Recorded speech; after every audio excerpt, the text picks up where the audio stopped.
Hey, what's up, everyone? Welcome in to a special edition of Snaps. Today's not live, obviously, as you can see in the chat, but that doesn't mean we don't have a great pod and show planned for you, which we do.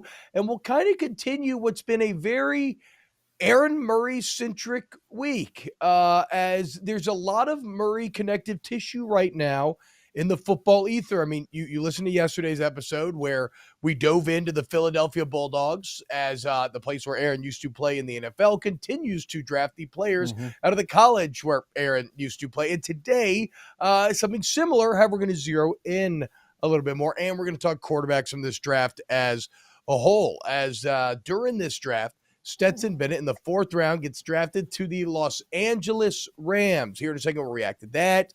We'll talk about which rookie quarterback we think had the best overall landing spot, kind of their roads ahead. And then we have another little corn hub kernel for you at the end of the show that does stick with the quarterback theme the same way that kernels get stuck in your teeth. Aaron, what's up, man? How you feeling on this Tuesday? Feeling great. Maddox is feeling a little bit better. Thank goodness. There's not poop all over the walls anymore. So all is well in the Murray household. Thank goodness. So, yeah. Yeah, well, you certainly hope so. As in reality, we are recording this, and present time Aaron Murray is on a golf course. And he's desperately hoping that Maddox is doing better so that he's not getting guilt tripped on said golf course. So I appreciate a bit of the Schrodinger's reality bending that you attempted there. And as your friend, I hope that it is indeed the reality in which we live. But now, let's go ahead and dive in. Aaron, just give me your flat reaction. That's like an awful setup for a question. Because I don't mean flat. I just mean your base reaction. Like when you heard Stetson Bennett's name called to the Los Angeles Rams, what was the first thing that popped into your head? The only place I feel really good about him going, honestly. I think it was the perfect spot for Stetson Bennett. And it's kind of the range where I thought he would go. I thought somewhere from the 4th through 6th round was a perfect, spot for him to end up. Goes there in the 4th round to the Los Angeles Rams. My big worry this entire process with Stetson was his personality getting drafted in that 4th through 6th round. And we always talk about the backup quarterback role, the backup quarterback mentality, and being able to be humble enough to play that role. The good thing with going to Los Angeles Rams is he knows Stafford.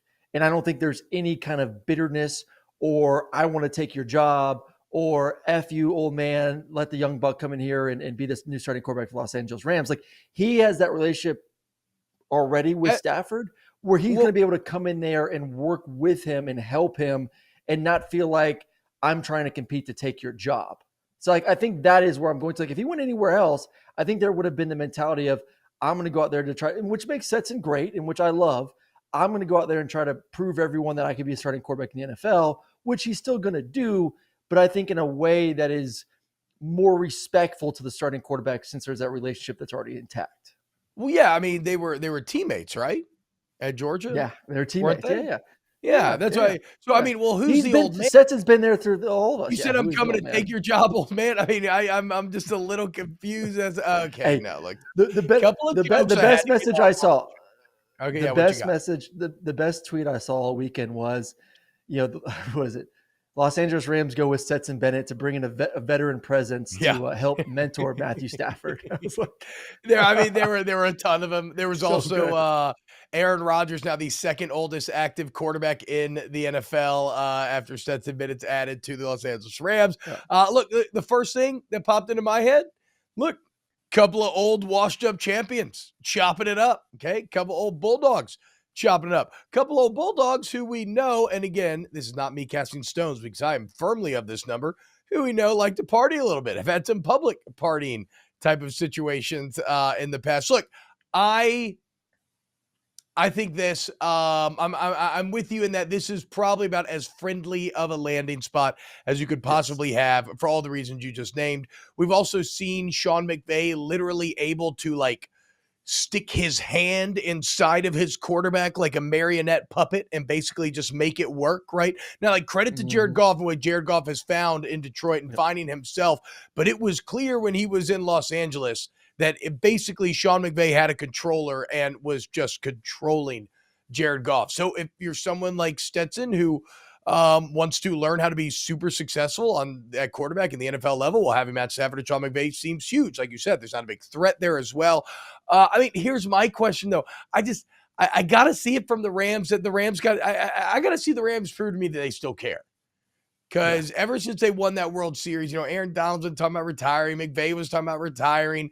Stafford spent last year kind of hurt, and he definitely has to feel like he proved himself right. He's like, look, I did it, I went through all that losing to Detroit. I got the Super Bowl. Like, I have nothing left to prove. So on paper, it looks like a very good situation. But I wonder, is Aaron Donald going to be there much longer? Will Sean McVay be there much longer? Will Matt Stafford? And if those guys go out, does whatever new regime comes in like Stetson as much as this current one?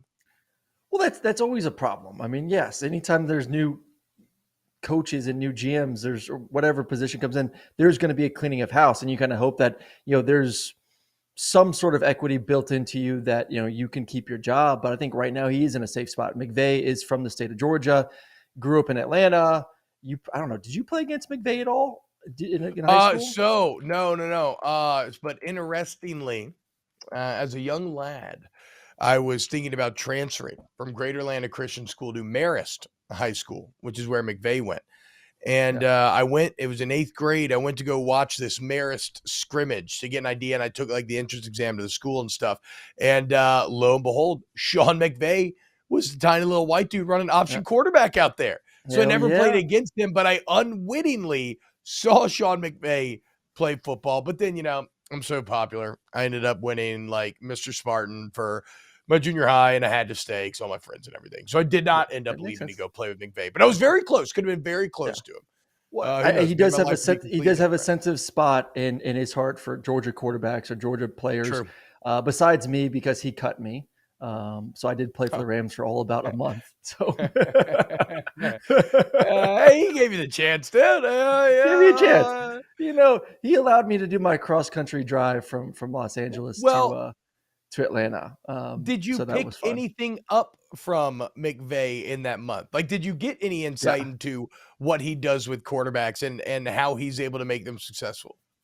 No, not a ton. Just things that I've heard talking with Stafford and other ones. I mean, I think it's playbook wise, how he's able to scheme up defenses. Like all those coaches that were a part of that tree that we see kind of sprinkled all over the NFL right now, the way they're schematically able to set things up is just, it's like that new evolution of offense that is taken the NFL by storm. So, I think that's part of it. They've had great weapons. They've had a great football team for the past few years. Obviously injuries kind of hurt them a little bit last year, but I think it's a great spot for Stetson. And I do think this is the spot, if all does stay intact, if McVay stays intact, if Stafford does decide to play for another 2, 3, 4 years, it's not like Stafford's old. Stafford's 34, 35 years old. So he's still got some juice in the tank. I mean, he's gotten hurt a lot too, though.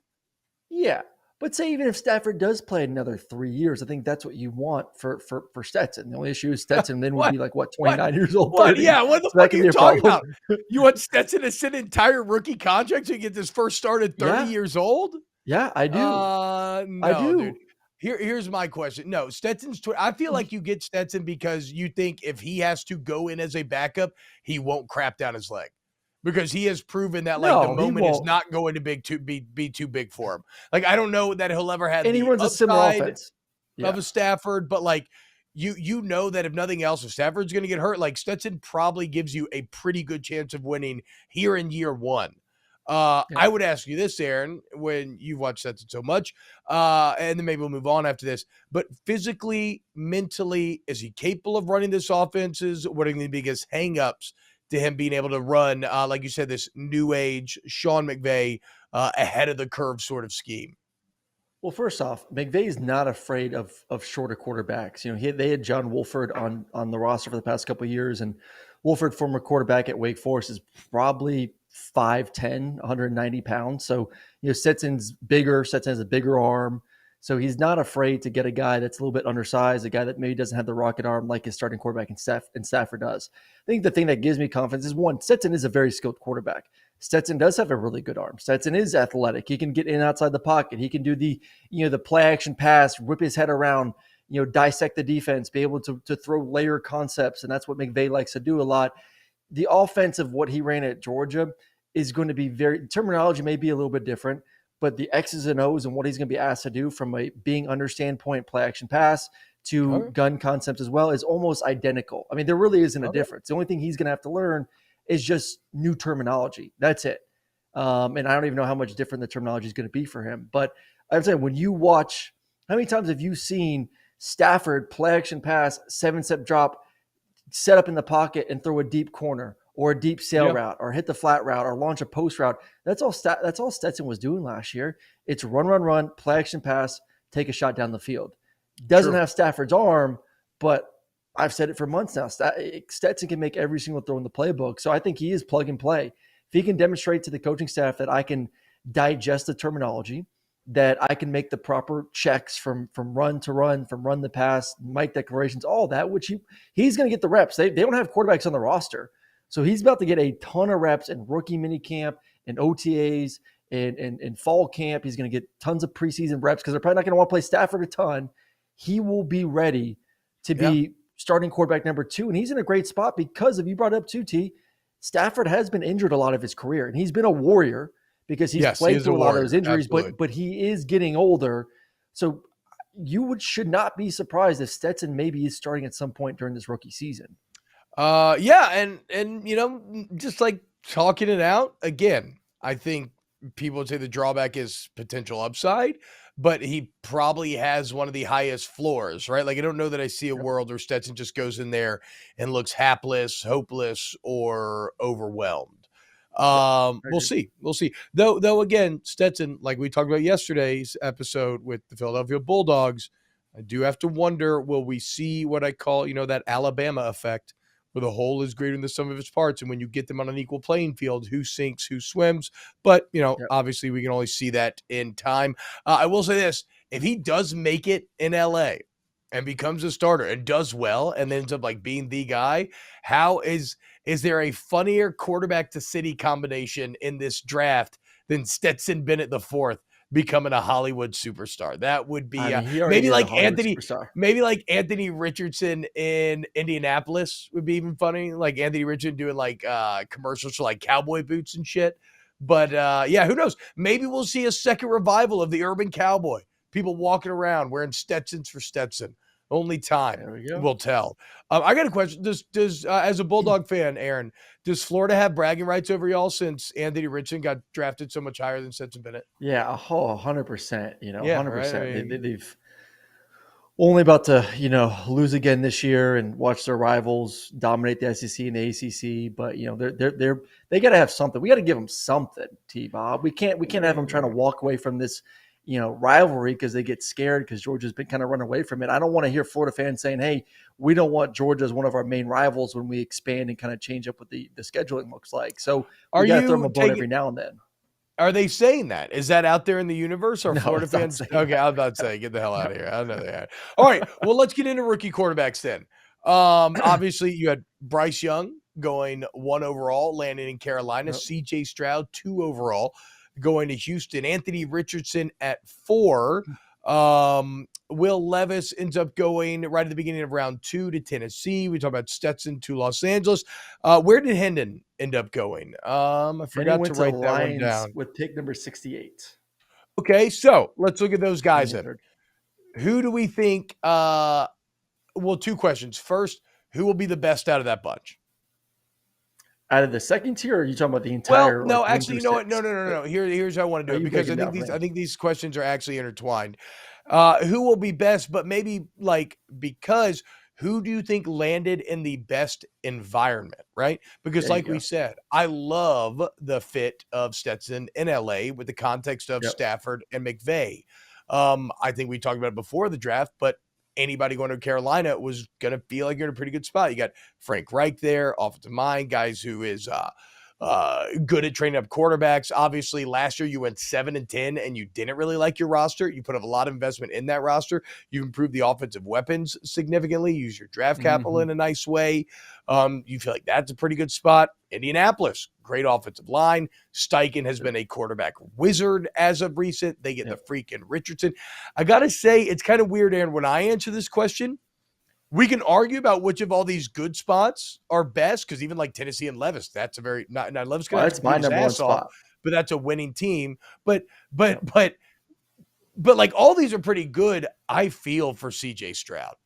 Like Houston feels like the odd man out here. Every other landing spot feels terribly young Yep. quarterback friendly. And then here's Houston, a franchise that's been completely dysfunctional, that has a defensive minded head coach, Yep. not a lot of great leadership when you look at all the rumors thrown about Nick Caserio's job and whatnot. Do the Houston Texans ruin CJ Stroud? Well, if anyone's going to ruin anyone, you would say it's C.J. Stroud going to Houston. Just there's not a great history there. I mean, Deshaun had his time, but obviously Deshaun's not there anymore. So it's like, who have you built for a long period of time to be a full-on 10-plus year franchise quarterback? It just hasn't been there. I know they're the newest of all the franchises, so there's not like a long history there or anything, but still, like, that was the last place for me. If you looked at all the teams that we named the teams, the top 5 teams that were going to draft the quarterback first. That we knew Panthers, Texans, Colts, and the Titans, or at least 4, like those 4 teams were going to definitely draft the quarterback at some point. Texans were the last place that I would have wanted to go to in that order. I will say this: the best value, and also parlay with where I feel really good about this kid is the Tennessee getting Will Levis at the beginning of the second round. I know there was all the hype, all day one and then into day 2 about should Levis have dropped, should he have not. Levis went where he should have gone. He should have been a late first round, early second round pick. We laid it out last week right before the draft on Thursday of why that should have happened. So like no one should have been surprised by it, but everyone was, because obviously all the rumors and everything was going on Reddit. So to get Will Levis and his skill set in the second round, I think is an incredible value for the Tennessee Titans. It does take some pressure off him because there isn't a sense of you're going to be our guy. You have an established quarterback right now in Tannehill. Love him, hate him, whatever he is, he's going to be the starting quarterback next season. And you're in a spot right now, if anything does happen or he doesn't perform well, maybe you're the starter, maybe not. Obviously, they drafted a quarterback last year in the 3rd round. We'll see if, obviously they don't love him because they drafted quarterback here in the start of the 2nd round. So you're going to give every opportunity to be the second quarterback. So I think that's a great value for Will. I think it's a great value for the Tennessee Titans. When it comes to the top 3 guys, I think Bryce, I think you said it, Bryce is in an incredible spot. It is rare. It is very rare to be going to the first team in the NFL draft that isn't the worst team in the NFL. That went 7-10. Yeah, exactly. Well, they were doing a pretty bad. The NFC South was awful last year. So we can take that into account. They were in one of the weaker divisions in all of the NFL. But still, it's a good franchise that has had success at the quarterback spot.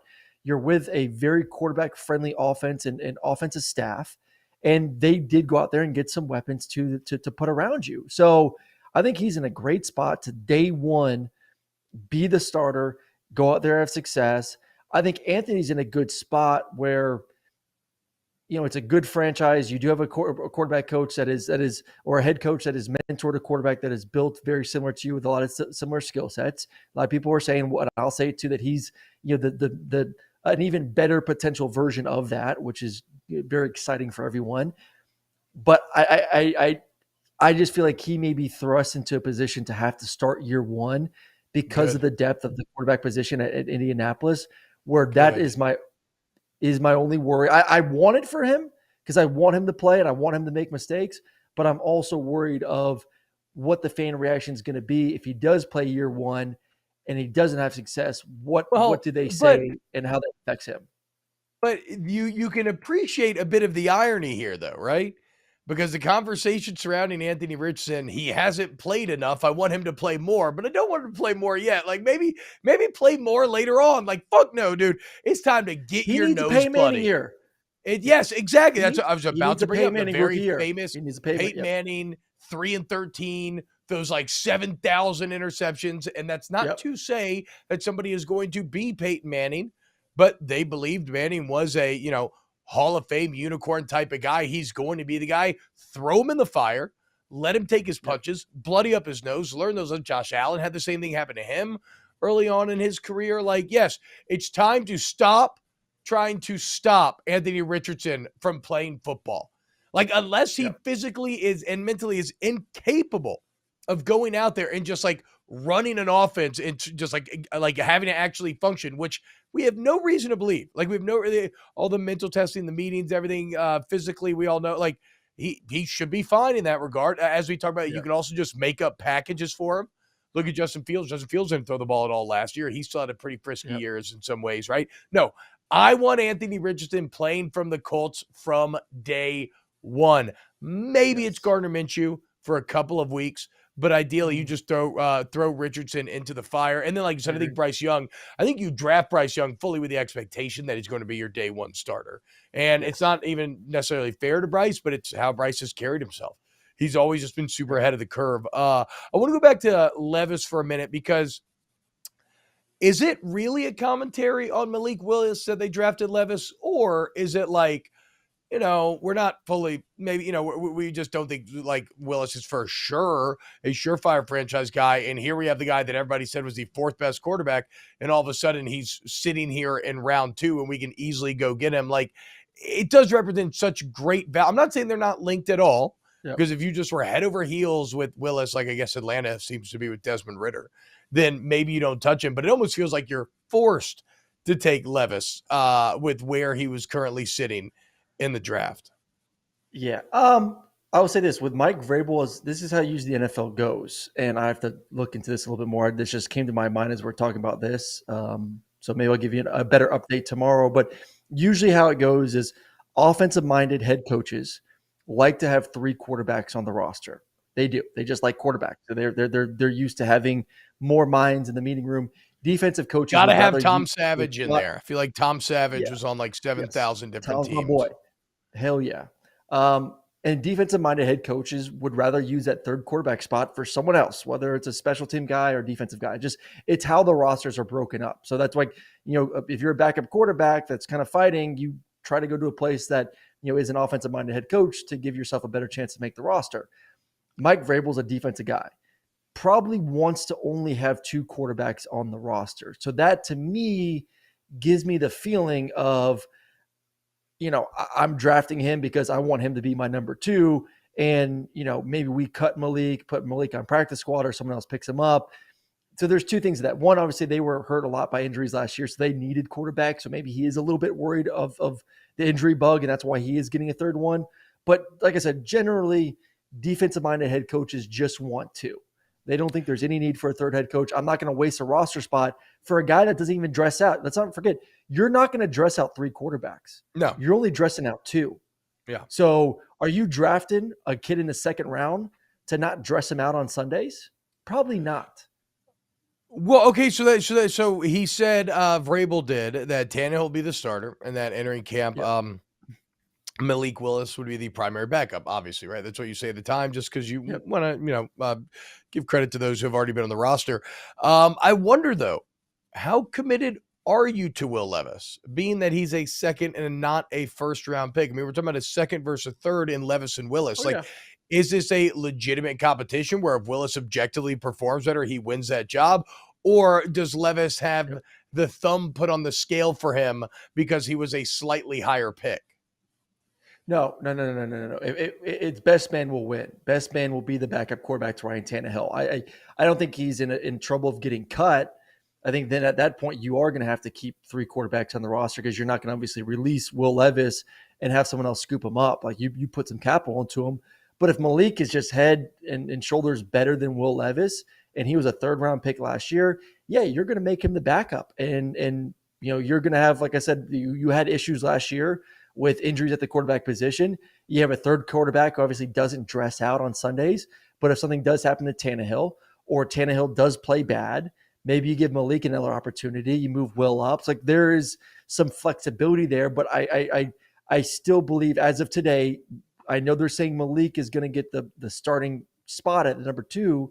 Yeah. They would love more than anything Will Levis to take that. I guarantee you they are hoping by drafting him at number 2 and not really loving Malik last year that you're not going to waste a number 2 or second round pick, especially that early in the second round, on a quarterback if you don't want him to be your backup. Yeah, no, I mean, look, ideally they want him to be the franchise guy. right? Like they're still hoping in a perfect world that Yes. he is Yes. the franchise guy that everybody thought he 100%. kind of was, and that they just got lucky and that he just happened to fall through, that odd alchemical mixture of draft day decisions that always make unexpected things end up happening. So if we ranked the spots, you think Levis is actually in the top spot? Then, and this is look, Brum, this is a good little graphic if y'all want to do this. Levis in the top spot. We're Best ranking of like environment, who's best in the landing, best position, best environment. landing spot, best environment. Yes, Rank I think Will 1, Okay. Will 1, Bryce 2, Yep. Stetson 3, Oh, Anthony Richardson 4, yep, Hendon Hooker 5, yep. CJ Stroud 6. There you go. There's your chart, Brum. Make it happen. Okay, we'll close out today's show. I like that, dude. This is the Ohio State fans. You're like, what's wrong? Nothing against Whatever. CJ. We just everyone knows. Hey, Not the spot. fuck eyes. How about you have a quarterback do something in the NFL? Okay, then talk to us. They don't do anything. Great college QBs don't do anything in the league. Okay, it's time as the resident Maine college football podcast, Southern Center for all Nebraska football news. Corn Hub is back with some more kernels. And keeping with today's quarterback theme, Aaron, I know you're very excited to hear this, but it appears that Georgia Tech, your arch rival, I guess, or whatever. You're trying to gaslight me a bit more, bitch. Your arch rival, Jeff Sims, has transferred from Georgia Tech to Nebraska, which we knew, and it appears he has won the starting job coming out of spring. Why do we know this? Because Casey Thompson is transferring once again. What a weird career for Casey Thompson. He started a whole year at Texas in which he threw for 30 touchdowns, only then transferred to Nebraska where he starts an entire year. And now he's transferred again as a graduate transfer. Probably the only player I've ever heard of starting an entire season at quarterback and transferring. You know where he's going? After the season. You know where he needs to go? No. He needs to go to Auburn. I mean, that actually, I love Robbie Ashford, but that does actually make a lot of sense. Yeah. I think you should. But what do you think, dude? Jeff Sims. I mean, you're always like talking about how much you watch Georgia Tech and how that's like such a big rivalry. When do I ever say I watch a lot of Georgia Tech? Why watch the film? You always exactly. So you're saying it's not a rivery. Thank you. That's what I've been trying to get at for months. No, it's not a rivalry. It is a rivalry. What do you think? It is a rivalry. Oh, wow. It's just low on the list of rivalries. It's the only rivalry where I actually have a trophy right there. This little guy next to the helmet. That there's a trophy given out. So there's only trophies given out for rivalry games, T-Bob. No one can see your helmet on the tight shot. You realize that. Oh, yeah. It's not even close. I was looking at the other shot. Can we do a wide one? Is Jeff Sims good? The Colonels want to know. We got to know. The Corn boys. Jeff Sims is good. Yes, Jeff Sims is good. Yes. Watch the film, lead you guys boys. to a great 5-7 year, baby. Look, there's another graphic idea, bro. There's another graphic idea. Give me a Photoshop or a spring picture of Jeff Sims, and it'll be, quote, Jeff Sims is good with Aaron Murray's name underneath it. Mwah. Chef's kiss. Perfect. Hey, everybody out there, we hope you enjoyed today's episode of Snaps. Huge thank you to The Volume at The Volume, or youtube.com/The Volume. If you want to find videos, live stream, like it, share it with your friends. Wherever you listen to podcasts, please rate, review. That helps us grow the show. We love you, and we'll be back Wednesday. Oh, sorry. Thank you to Ryan Brumley, Paul Farrington, Adam Gracia, Pat Gunner, Danny Cardenas. We love you all very much, and we'll see you tomorrow for a brand new episode of Snaps.